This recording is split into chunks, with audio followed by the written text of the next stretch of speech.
so a little later than normal, but it's time for your weekly update.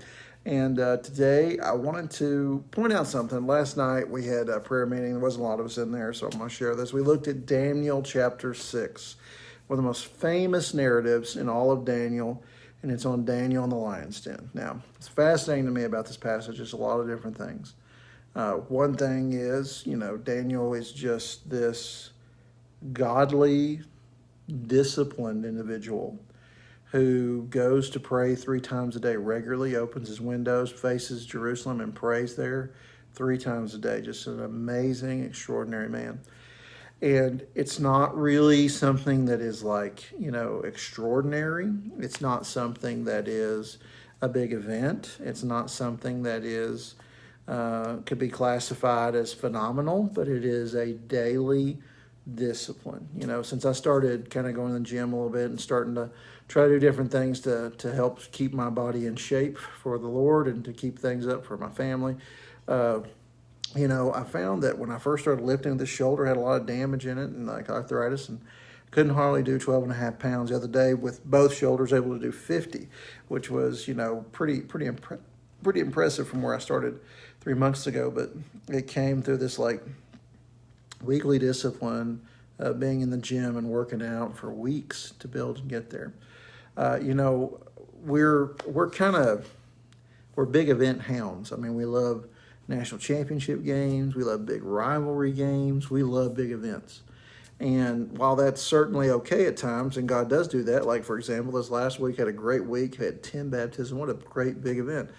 The vast majority of the Christian life, it's not going to be a big event, right? It's going to be 1,000 small situations, 1,000 little disciplines that prepare us and get us to a point where we can go in and face lions in the lion's den.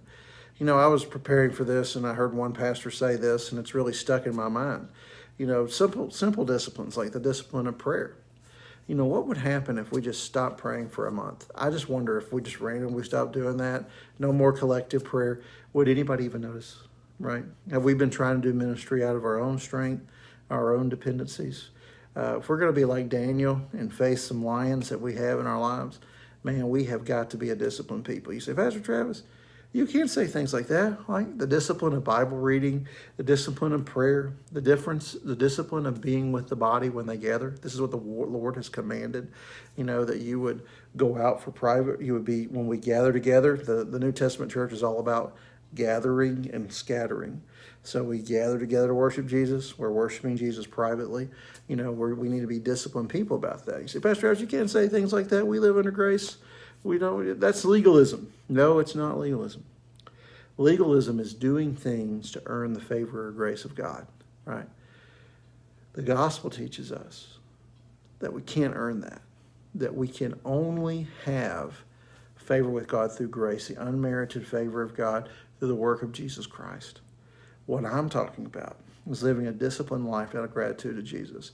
And that sets us up to be able to handle crisis when they come.